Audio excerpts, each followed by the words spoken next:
Okay, let's go to this 30 days. Tell me the types of things you saw during this 30-day period. Definitely. Well, after he prophesied over me, there was like a window of time that opened up for 30 days where I was overwhelmed. I was seeing stuff all the time. And I'd walk down the street and I'd see serpents wrapped around certain buildings or demonic beings on top of certain buildings. But you were seeing things and probably didn't really understand what you were seeing. As much as I could, I stayed home. I was so overwhelmed. Were you afraid? I was not enjoying this experience, definitely. Yes, it was quite overwhelming, quite scary. And if I went to a store, I'd see objects stuck in people at times, swords, spears, arrows, and I didn't understand what I was seeing. So I kept reading, asking the Lord, what is it that I'm encountering here?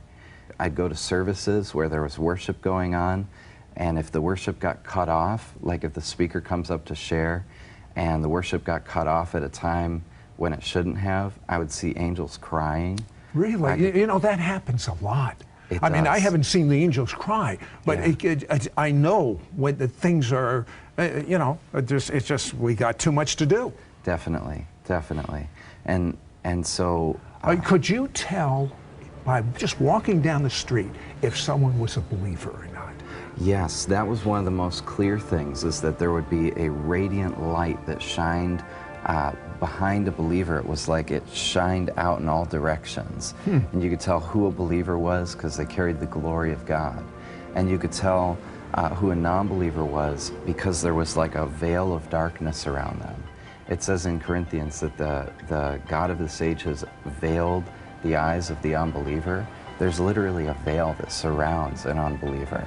And so when I look at an individual on the street, if they're a believer who is being oppressed by depression or sickness, sometimes I'd see a cloud of darkness around them that was oppressing the light shining out of them.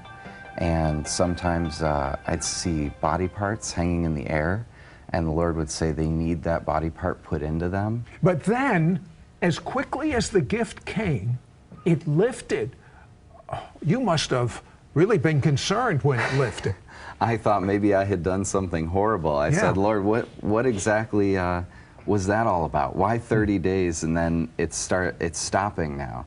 And the Lord showed me very clearly. He said, in those 30 days, I turned the gift on full blast so that you would experience the full potential of this gift.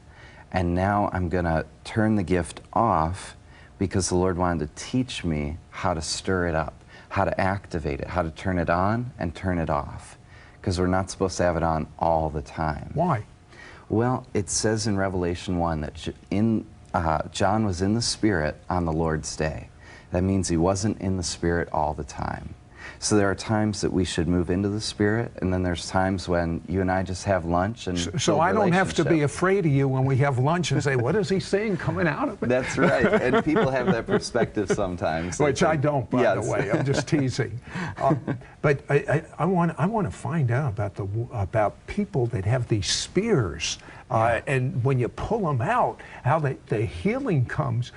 But the fact that he knows how to turn it on and turn the gift off, and he can mentor you. To my knowledge, there's never been a book, and he has exercises in this book to activate and help develop the gift that's already in you.